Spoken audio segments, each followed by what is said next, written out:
오늘 시편은 지혜의 시편이라고 구분을 하는데요. 지혜의 분야가 굉장히 많지만은 그 중에서도 특별히 가정에 대한 지혜를 가득히 담고 있는 그러한 시편입니다.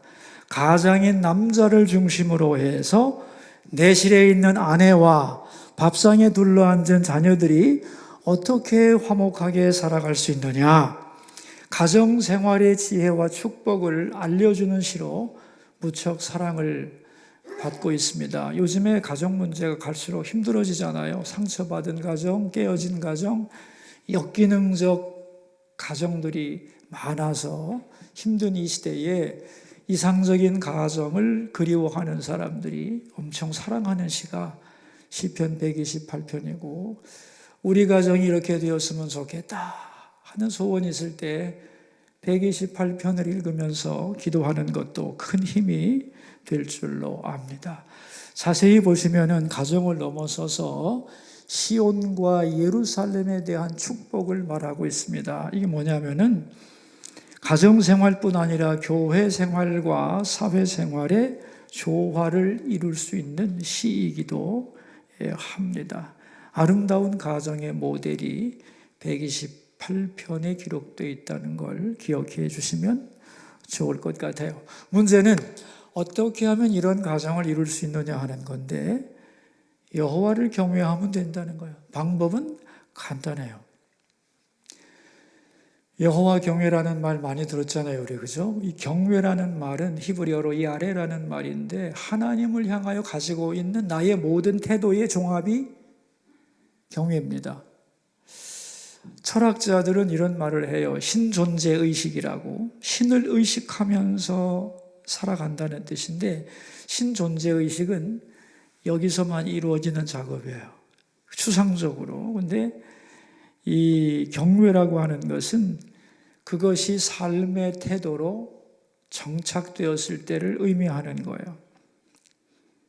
더 쉬운 말로 말하면 하나님 임재의식, 하나님이 임재해 계신다는 의식을 하고 살아가는 거예요. 라틴어에 이런 말이 있어요. 코람데오라고 들어보셨죠?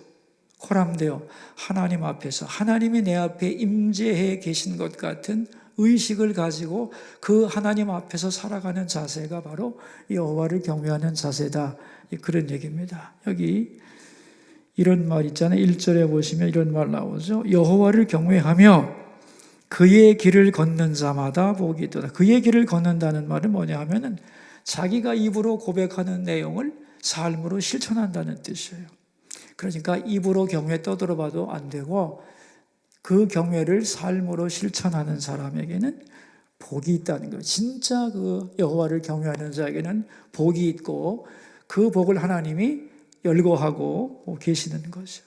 자, 이렇게 여호와를 진정으로 경외하는 자에게 주시는 복이 뭐냐? 2절부터 나오는데, 2절을 보시면 무슨 복을 얘기합니까? 내가 내 손이 수고한 대로 먹을 것이라 내가 복되고 형통하리로다. 수고한 대로 먹는 복을 얘기합니다. 이걸 흔히 말해서 일하는 복이다, 그렇게 말을 하는데, 여러분, 할 일이 있다는 건 좋은 거죠? 어떻게 생각하세요? 일할 수 있다는 게 얼마나 감사한 일인지 모르죠. 왜? 일해야 행복하니까. 일을 하면서 뭘 하는 거냐? 삶의 보람과 자기 가치를 느끼게 되고 세상을 향하여 공헌하게 돼 있어요. 그래서 이 일이라고 하는 것은 굉장한 축복이라고 성경은 말씀하고 있습니다. 여러분, 에덴 동산에서 일이 없었나요? 에덴 동산에서도 일을 많이 했습니다. 동산을 돌본다는 게 얼마나 큰일인데요, 그죠? 천국에서는 일이 없을까요? 아닙니다. 천국에서도 일이 많습니다. 힘들어 죽겠네, 그런 일이 아니고, 행복하게 하고 보람있게 하는, 하나님을 영광스럽게 하는 일들이 많을 것이라고 성경은 말씀하고 있는 거죠. 그러니까 우리가 아무 일도 안 하고 놀고 먹는 게 좋은 거냐? 천만의 말씀. 일하는 자의 복을 하나님은 말씀을 하셨어요. 일하는 게 복인데 그 일이 어떻게 돼야 되느냐? 열매가 있어야 된다는 거예요. 할 일이 있고 그 일을 열심히 했을 때 열매가 풍성한 게 진짜 복이라는 거예요. 그게 수고한 대로 먹는 복이에요. 예를 들어 봅시다, 여러분. 공부를 했는데 학생이 열심히 공부했는데 시험에 떨어졌어. 그럼 낙심되잖아요. 그죠? 수고한 대로 열매가 맺히지 않으면 낙심할 수 있잖아요. 반대로 공부를 안 했는데 시험만 잘 봤어. 그거 좋은 건가요? 아니요. 빈 거예요, 빈 거. 겉으로는 뻔듯할지 몰라도 진짜 실력은 늘지 않은 거예요. 그래서 두 가지가 같이 가야 되는 거예요. 공부를 열심히 해야 되고, 그리고 거기에 대한 마땅한 열매가 맺혀져야 되고, 그것이 하나님이 인생에게 주신 중요한 복이라는 거예요. 그래서 하나님이 주시는 복은 먼저는 열심히 일하게 우리를 만들어 주시고, 열심히 일하려면 건강도 주어지고 지혜도 주어지고 전문적인 지식도 필요하고 다 하나님의 선물 아니요? 그리고 그렇게 했을 때 수고가 헛되지 않게 열매를 맺는 것, 이게 복이라는 거예요. 바라기는 여러분 모두 한평생 할 일이 있기를 바라고 그 하는 일에 수고의 열매가 풍성할 수 있기를 주의 이름으로 축원합니다. 자, 두 번째 복은 뭐냐면 가정의 복인데요. 3절을 봅시다. 3절을. 내 집 안방에 있는 내 아내는 결실한 포도나무 같으며, 그랬어요.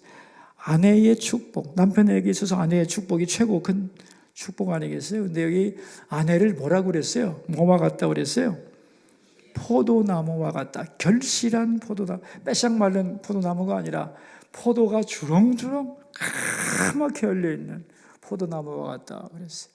여러분, 포도나무는 중요한 특징이 있습니다. 뿌리와 가지는 있는데 줄기가 없어요. 그래서 이 포도송이 열린 걸 보면은 포도는 자기의 열매인 포도를 감당할 이 줄기가 없어가지고 포도가 열매를 맺게 해주려면 여러분 어떻게 해요? 포도 덩굴을 받쳐주는 지지대가 있어야만 그것을 타고 올라가면서, 그죠? 네, 포도가 엄청난 열매를 맺는 거거든요. 바로 그거예요. 포도나무는 포도 열매를 맺게 해주려면 지지대가 꼭 필요하다. 그렇게만 해주면 엄청난 열매를 맺는다는 거예요. 이걸 왜 여성을 결실한 포도나무에 비유했냐면은 이스라엘 사람들 생각에는 여성은 약하다는 거예요. 그런데 남편이 붙들어주고 지지해주고 응원해주고 인정해주고 사랑해주고 축복해주면 그 남편을 위하여 한없는 열매를 맺는 존재라는 거예요. 남편의 보호와 사랑을 충분히 받으면 열매를 맺는데 보통 열매가 아닙니다, 여러분. 자식을 낳아주죠. 가정을 살리잖아요. 살림이 그런 거잖아요. 그죠? 가정을 살리잖아요. 그죠? 그리고 평안과 기쁨을 주고, 그것이 바로 아내라는 거예요. 그래서 여성에 대한 아주 좋은 이해가 결실한 포도나무인데, 우리 수서의 모든 여성, 아내 되신 여성분들은 결실한 포도나무가 되시기를 주의 이름으로 축원합니다. 전에 어떤 여집사님이 저보고, 목사님 유머 하나 가르쳐 드릴까요? 그러는 거예요. 제가 좋죠 그랬더니, 오리 시리즈를 아세요? 그러는 거예요. 오리 시리즈 못 들어봤는데 그랬더니, 내가 얘기해 드릴게요. 살림도 잘하고 아이도 잘 키우고 정말 복덩어리 아내가 있는데요, 이런 여자를 무슨 오리라고 부르는지 아세요? 그러는 거예요. 내가 알 리가 없지. 근데 그분이 답답하니까 황금오리입니다 그러는 거예요. 황금오리. 그래요? 그러면 목사님, 반대로 살림도 못하고 남편에게 돈 벌어오라고 바가지만 긁고 자식도 잘못 키우는 여자, 이런 여자는 무슨 오리일까요? 내가 들어봤어요 말이지. 그래서 황금오리라고 그랬으니까 황금의 반대가 뭘까? 진흙? 이러다 하도 진흙오리라는 말이 안 되냐. 그래서 아무리 생각해도 모르겠는데 뭐예요? 그랬더니 탐관오리입니다 그러는 거야.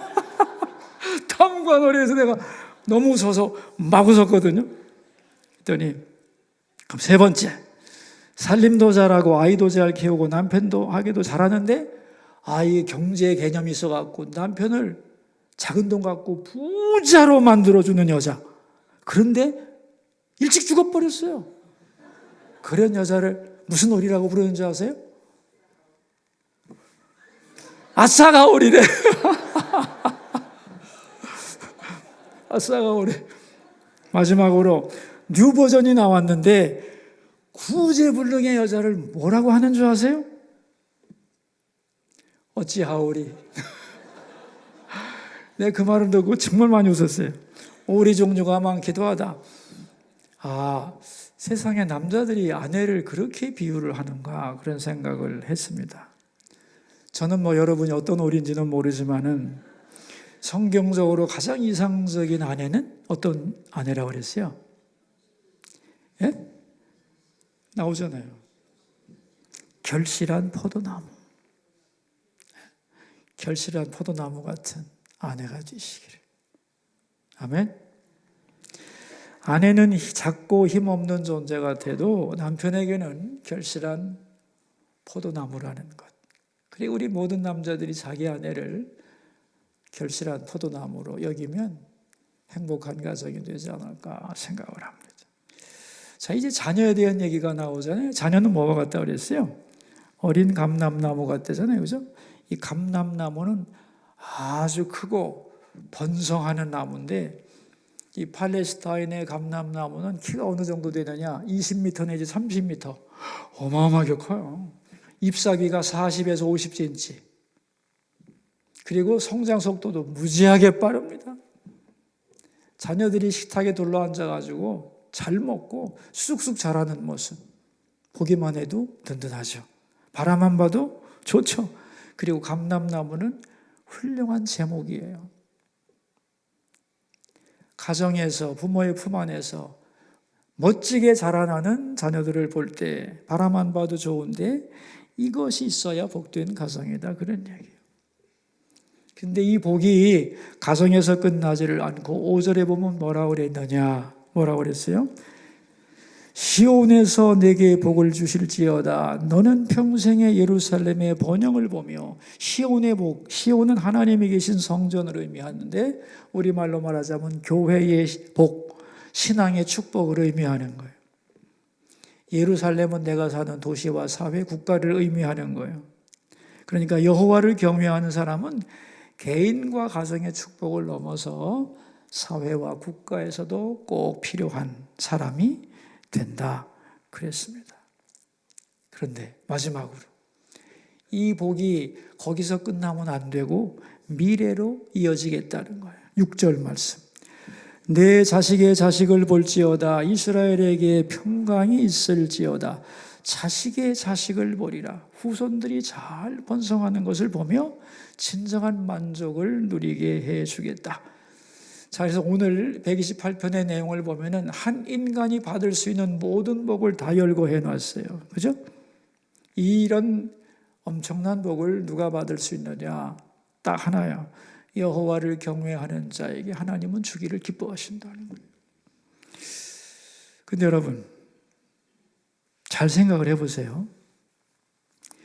여호와를 경외하는 자가 받을 복이 수고한 대로 먹는 복이라면 좀 시시한 것 같지 않아요?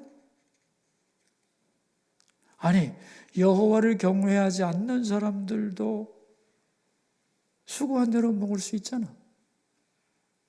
그죠? 여호와를 경외하지 않는 사람도 사랑스러운 아내와 바라만 봐도 좋은 자식을 데리고 살지 않나요? 어떻게 생각하세요? 그렇다면 뒤집어 말하면 아니 처자식을 위해서 여호와를 경외하는 거예요? 좋은 처자식 얻고 행복하게 살라고 여호와를 경외하는 것인가? 이 표면적인 복을 넘어서는 이 본문의 의미는 뭘까로 사람들이 의문을 갖기 시작을 했어요. 표면적인 가정의 축복을 넘어서는 교훈이 128편에 있을까? 있다는 거예요. 진짜 그 의미가 뭘까? 생각한 거예요. 그래서 이 시편 128편은 해석의 역사가 상당히 길어요. 그래서 맨 먼저는 후대 사람들이 해석할 때 지금처럼 가정의 복을 말씀하는 그러한 시라고 생각을 했는데, 중요한 단서가 뭐냐 하면은 성전에 올라가는 노래라는 것이 굉장히 중요한 단서가 되는 거예요. 왜 이 노래가 성전에 올라갈 때 부르는 노래가 되었냐는 거예요. 그리고 연구를 해보니까 시편 128편이 포로기 이후에 쓰여진 시예요. 연대가. 그럼 여러분 한번 생각을 해보세요. 포로기를 거치면서, 다시 말하면 나라를 빼앗기고 노예가 되어서 다른 나라에 끌려가 살다가 다시 돌아온 사람들이 엄청난 고난을 통하여 많은 것을 배웠겠죠. 그죠? 그렇잖아요. 엄청난 지혜를 배웠기 때문에 이 지혜의 시를 썼는데, 그들이 포로 때 무엇을 잃어버렸나요? 여러분, 포로가 되면 다 잃어버리는 거죠. 그죠? 일터를 잃어버리고, 아내를 잃어버리고, 자식을 잃어버리고, 성전을 잃어버리고, 나라를 잃어버리고, 다 잃어버리는 거예요.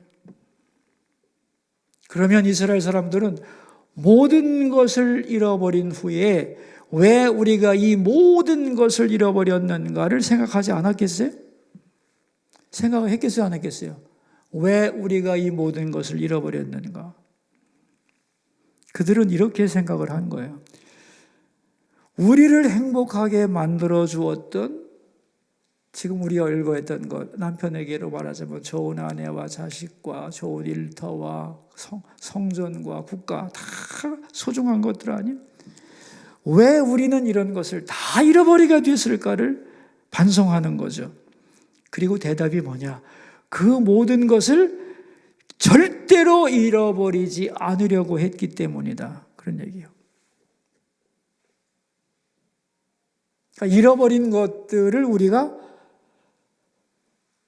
잃어버렸던 이것들을 절대로 잃어버리지 않으려고 했기 때문에, 즉 잃어버리는 걸 너무도 두려워했기 때문에 이것이 없으면 행복할 수 없다. 이것만은 잃어버리지 않아야 되겠다고 생각했다는 거예요. 다시 말하면 아내를 잃고 싶지 않고, 자식을 잃고 싶지 않고, 일터를 잃고 싶지 않고, 성전을 잃고 싶지 않고, 나라를 잃고 싶지 않아서 그들이 몸부림을 쳤잖아요. 그죠? 그리고 그걸 잃지 않기 위해서 한 일이 뭐냐? 우상숭배예요. 우상숭배. 예를 들면 우리가 원하는 복을 받으려면 토지의 소산이 많아지고 풍년이 들게 하기 위해서, 이 복을 빼앗기지 않고 언제까지나 유지하기 위해서 그들이 택했던 게 뭐냐? 풍요의 신을 섬기는 거예요. 부부가 사이좋고 자식들, 감람나무 같은 자식들이 밥상에 가득하게 하기 위해서 그들이 잃어버리지 않기 위해서 한 게 뭐냐? 다산의 신을 섬긴 거예요. 국가의 안전과 번영을 위하여 전쟁의 신을 섬기고, 그런데 내가 좋아하는 걸 잃지 않으려고 그것을 보장한다고 생각하는 신을 섬기다 보니까 뭐를 잃어버렸느냐? 뭐를 잃어버렸어요? 하나님을 잃어버렸어요. 오늘 설교 제목이 뭐예요? 예? 무엇을 두려워하는가? 여러분, 사람들은 뭘 두려워하죠? 자기가 사랑하는 것, 자기가 좋아하는 것, 나를 행복하게 해주는 것, 그죠? 그걸 잃어버리는 걸 제일 두려워하잖아요. 그죠? 근데 오늘 이 본문에서 두렵다는 의미를 가진 단어가 있나요?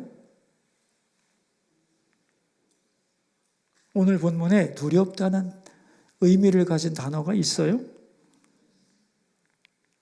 있어요. 뭐예요?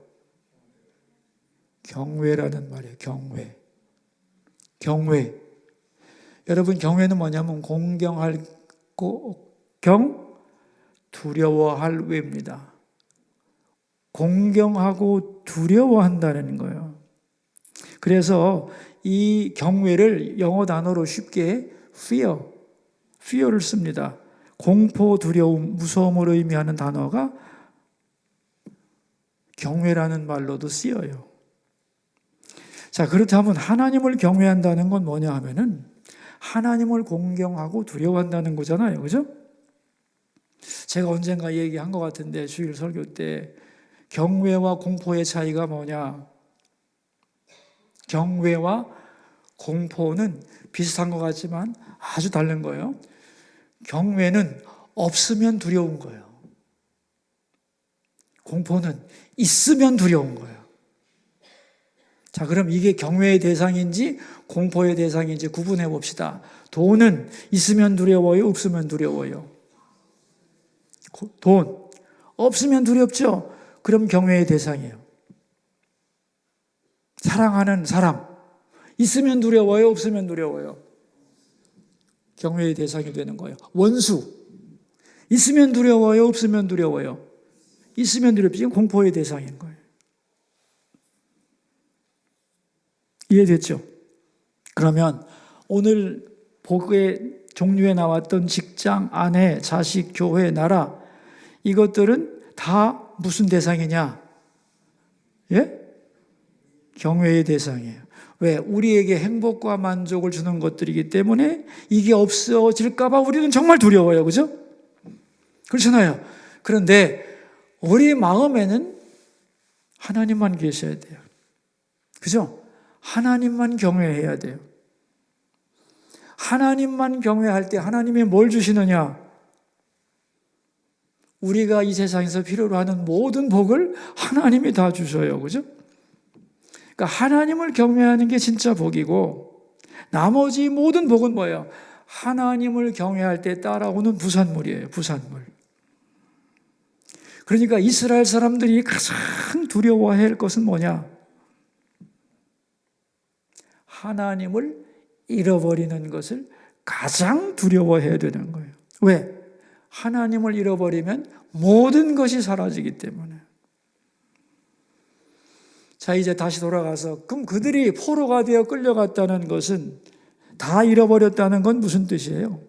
재산도 잃고 가족도 잃고 성전도 잃고 나라를 잃고 포로가 되었다는 건 무슨 뜻이에요? 하나님이 선물로 주실 수 있는 모든 것을 잃었다는 거잖아요. 그죠? 그건 다시 말하면 무슨 의미입니까?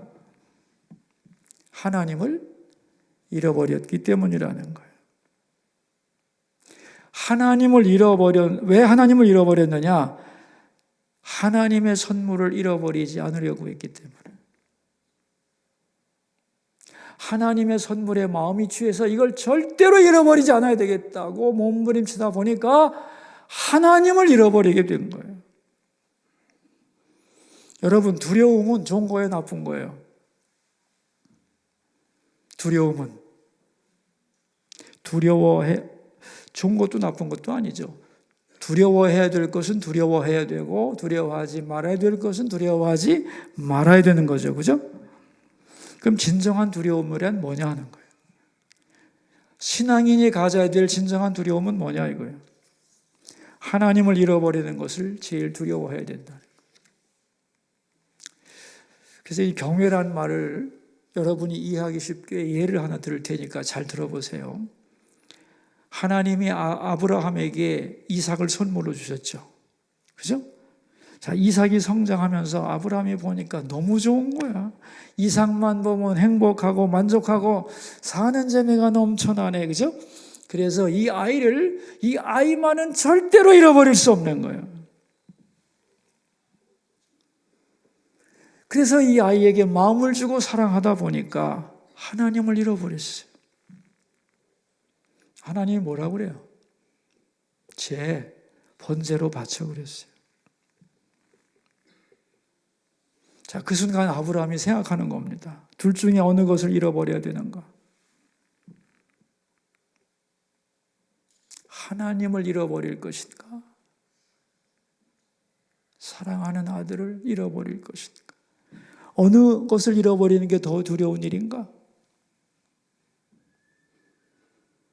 아브라함은 마침내 결심을 합니다.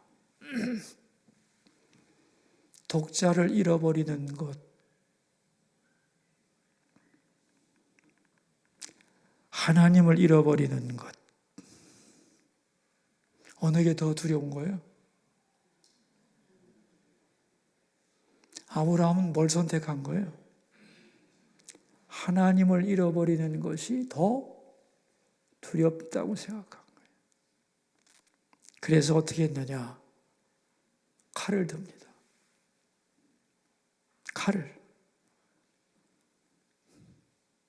그리고 찌르는 순간에 멈춰라 그러잖아요. 여호와의 사자가 아브라함아 하고 멈추라고 그러잖아요. 그리고 하신 말씀이 뭐예요? 이제야 네가 나를 경외하는 줄 알았다 그랬어요. 여기서 경외한다는 말이 무슨 말이에요? 하나님을 잃어버리는 것을 가장 두려워하는 것이 경외예요. 세상 모든 것 다 잃어버려도 하나님을 잃어버리는 것보다는 두렵지 않습니다. 그게 아브라함의 고백이에요. 여기서 경외의 의미가 정확하게 나오는 거예요. 가장 두려운 것은 뭐예요, 여러분? 하나님을 잃어버리는 것. 그래서 이스라엘 백성들은 포로 생활을 통하여 우리가 좋아하고 행복해했던 그 모든 것을 우리가 왜 다 잃어버렸는지를 아는 거예요. 하나님을 잃어버리는 걸 두려워하지 않고 하나님의 선물을 잃어버리는 걸 너무 두려워해서 그것을 놓치지 않으려고 하다가 진짜 중요한 하나님을 놓쳤기 때문에 우리는 다 잃어버렸다는 거예요.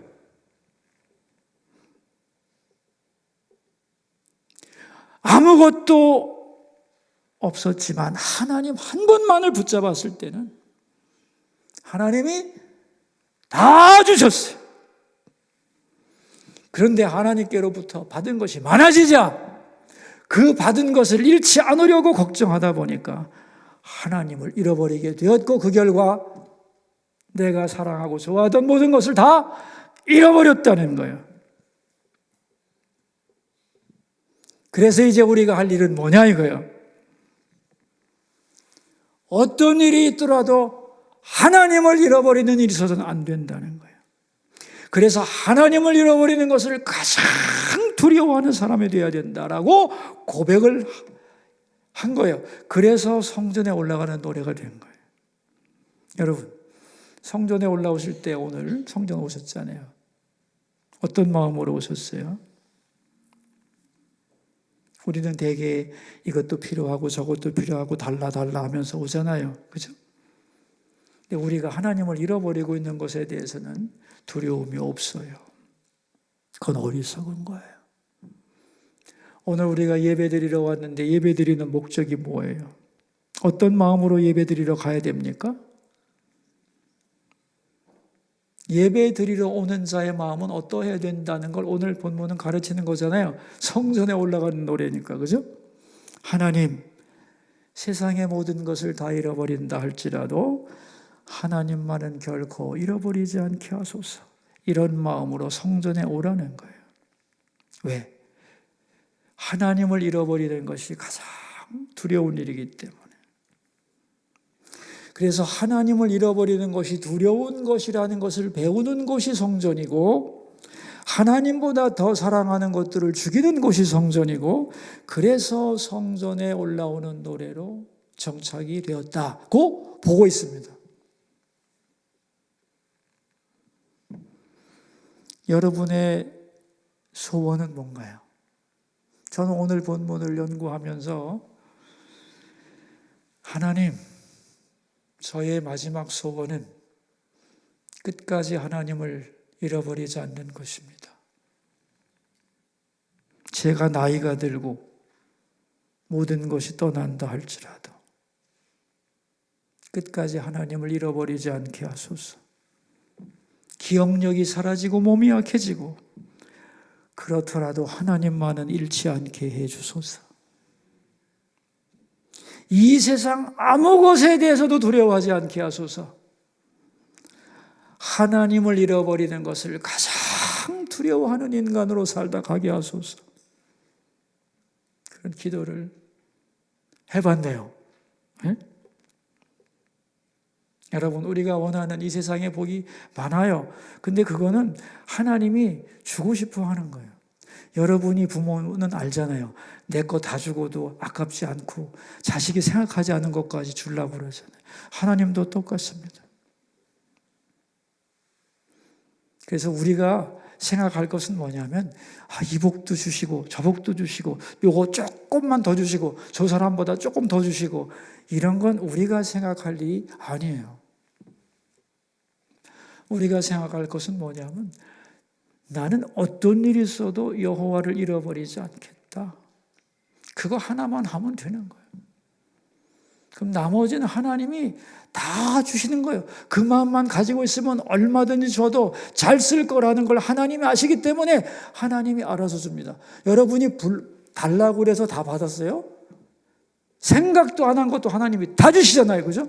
근데 왜 우리는 진짜로 해야 할 일은 하지 않고 하지 않아야 할 일에 에너지를 쓰느냐는 거예요. 그래서 교회 올 때 딴 거 하지 마라. 여호와를 경외하는 마음.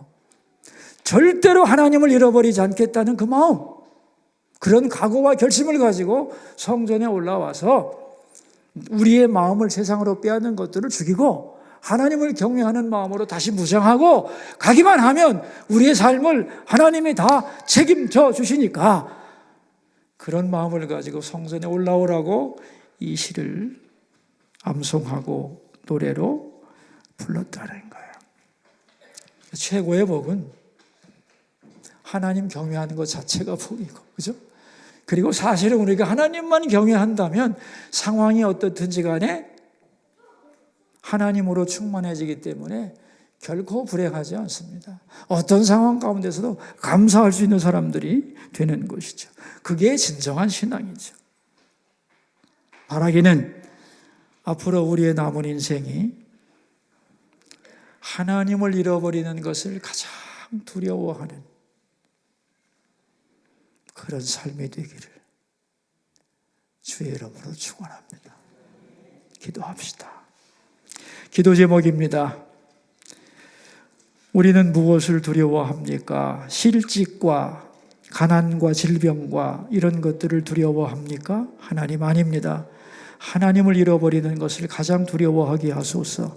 세상 모든 것을 잃어도 하나님을 결코 잃지 않는 삶을 살 수 있게 도와주소서. 우리 이것을 위해 기도하겠습니다. 함께 기도하겠습니다. 하나님 아버지, 오늘 인간에게 주시는 모든 복을 열거하시면서 여호와를 경외하는 자에게 이런 복을 주신다고 약속하셨습니다.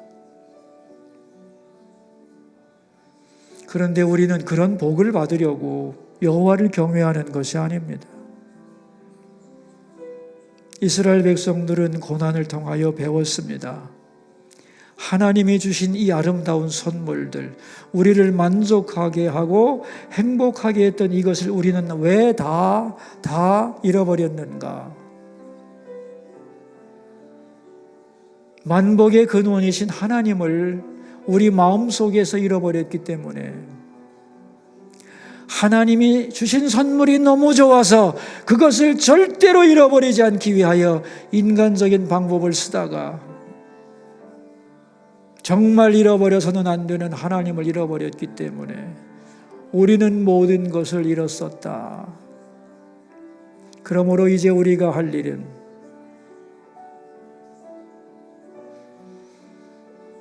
세상 모든 것을 잃더라도 하나님을 잃는 일은 없도록 하나님을 잃어버리는 것을 가장 두려워하는 사람이 되는 것이라고 고백한 말씀을 살펴보았습니다.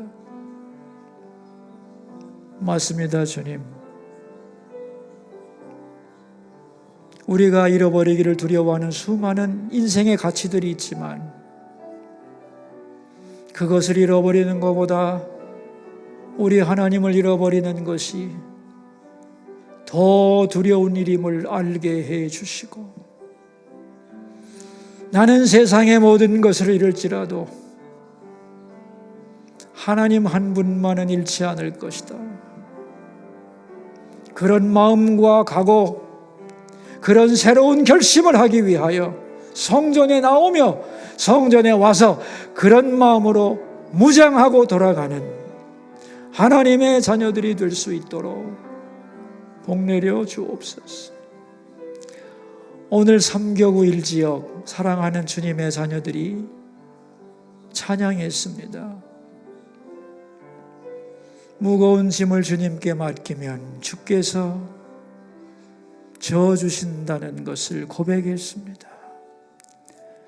할 일 많은 사람들, 그 일 속에 빠지지 않게 하시고 하나님의 마음속에 푹 빠진 사람들이 되기를, 모든 짐을 하나님 앞에 내려놓고